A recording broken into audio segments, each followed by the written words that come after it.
Welcome to KRR kitchen. இன்றைக்கி நம்ம கிச்சனில் என்ன ரெசிபி பார்க்க போகிறோன்னா, புதுவிதமான ஒரு சூப்பரான ஸ்நாக்ஸ் ரெசிபி தாங்க பார்க்க போகிறோம். இந்த ஸ்நாக்ஸ் பார்த்திங்கன்னா சக்கரவள்ளி கிழங்கு வச்சு தான் இன்றைக்கி நம்ம செய்ய போகிறோம்.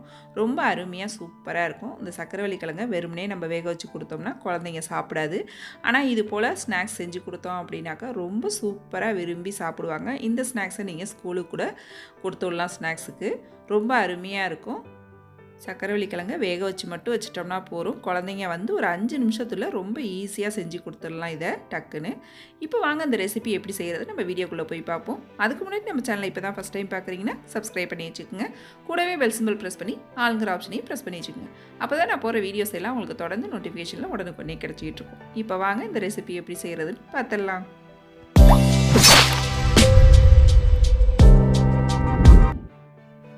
ஒரு 3/4 கிலோ அளவுக்கு சக்கரவள்ளி கிழங்கு வேக வச்சு எடுத்து வச்சுருக்கேன். நல்லா வெந்து வரணும். இதை கிழங்கு நல்லா தண்ணியில் அலசிட்டு மண்ணெல்லாம் இல்லாமல் அலசிட்டு நல்லா இட்லி பானையில் இது போல் ஆவியில் வேக வச்சு எடுத்துக்குங்க. வேக வச்சதை இது போல் தோல் உரித்து எடுத்துக்குங்க. சுத்தமாக க்ளீன் பண்ணி எடுத்துக்குவோம். தோல்லாம் இல்லாத அளவுக்கு தோல் உரிச்சிட்டு எடுத்துக்குவோம். கிழங்க நல்லா மைய வேக வச்சுருங்க ரொம்ப நாள் வரைக்கும். ஒரு 10 நிமிஷம் வேக வச்சாலே போதும். இது டக்குன்னு வெந்து வந்துடும் இந்த கிழங்கு. இப்போ தோல் உரிச்சதுக்கப்புறம் பார்த்திங்கன்னா இந்த கிழங்க கொஞ்சம் கூட கட்டி இல்லாமல் இது போல் மசிச்சு விட்டுக்குங்க. நல்லா ஒத்தாப்பில் நல்லா வேக வச்சிட்டிங்கன்னா உங்களுக்கு மசிக்கிறதுக்கு ரொம்ப ஈஸியாக இருக்கும். இது போல் மாவு மாதிரி மசிச்சு எடுத்துக்குங்க. மசிச்சு எடுத்ததுக்கப்புறம் இதில் நான் இன்றைக்கி ஒரு 1/2 கப் அளவுக்கு அரிசி மாவு சேர்த்துக்கிறேன்.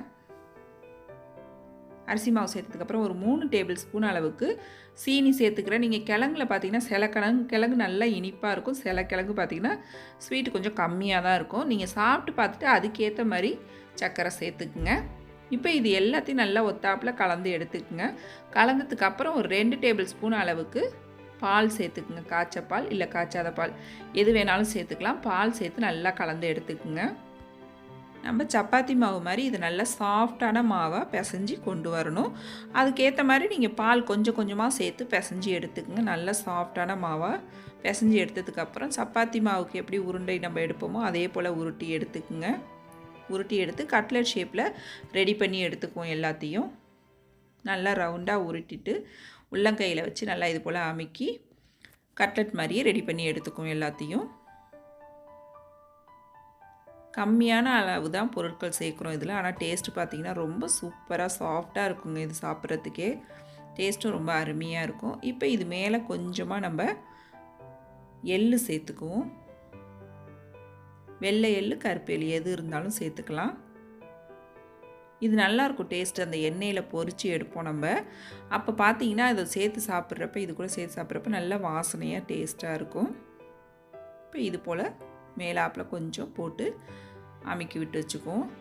இப்போ மீதம் இருக்கிற மாவு எல்லாத்தையும் இதே போல் ரெடி பண்ணி எடுத்துக்கிறேன். இப்போ அடுப்பில் ஒரு கடாய் வச்சுக்கோங்க. இதில் வந்து கம்மியான அளவு எண்ணெய் ஊற்றினோம்னா போதும். அதிகமாக தேவைப்படாது. ஒரு 4 டேபிள் ஸ்பூன் அளவுக்கு மட்டும் எண்ணெய் ஊற்றிக்கிங்க. எண்ணெய் நல்லா காஞ்சதுக்கப்புறம் இது போல் எல்லா உருண்டைகளையும் ரெடி பண்ணி வச்சுக்கிறத சேர்த்து நல்லா அடுப்பை மீடியம் ஃப்ளேமில் வச்சு வேக வச்சு எடுத்துக்கோங்க. நம்ம ஏற்கனவே கிழங்கு வேக வச்சு தான் எடுத்துருக்கோம். இருந்தாலும் நம்ம இது அடுப்பை ஸ்லோ ஃப்ளேமில் வச்சு வேக வச்சு எடுக்கும் போது பார்த்திங்கன்னா நல்ல வெள்ளை கிறிஸ்பியாகவும் உள்ளே நல்லா பன்னு மாதிரி சாஃப்டாகவும் இருக்குங்க.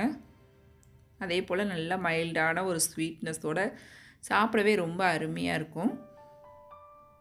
இதே போல் நல்லா 2 பக்கமும் பொன்னிறமாக வர வரைக்கும் பொரித்து எடுத்துக்குங்க. எண்ணெயெலாம் அதிகமாக தேவைப்படாது. ரொம்ப சூப்பராக அருமையாக ரெடியாக இருக்குது பாருங்கள் நம்மளோட ஸ்வீட் பொட்டேட்டோ கட்லெட்டு.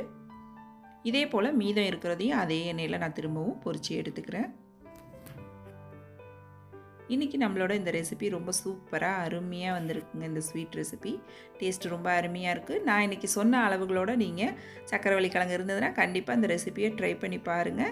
ட்ரை பண்ணி பார்த்துட்டு எப்படி இருக்குன்னு எனக்கு கமெண்ட் பண்ணுங்கள். என்னோட அந்த ரெசிபி பிடிச்சிருந்துன்னா லைக் பண்ணுங்கள், ஷேர் பண்ணுங்கள். மறக்காமல் நம்ம கேஆர்ஆர் கிச்சனை சப்ஸ்கிரைப் பண்ணி வச்சுக்கோங்க. நாளைக்கு வேறொரு ரெசிபியோடு சந்திப்போம். தேங்க்ஸ் ஃபார் வாட்சிங்.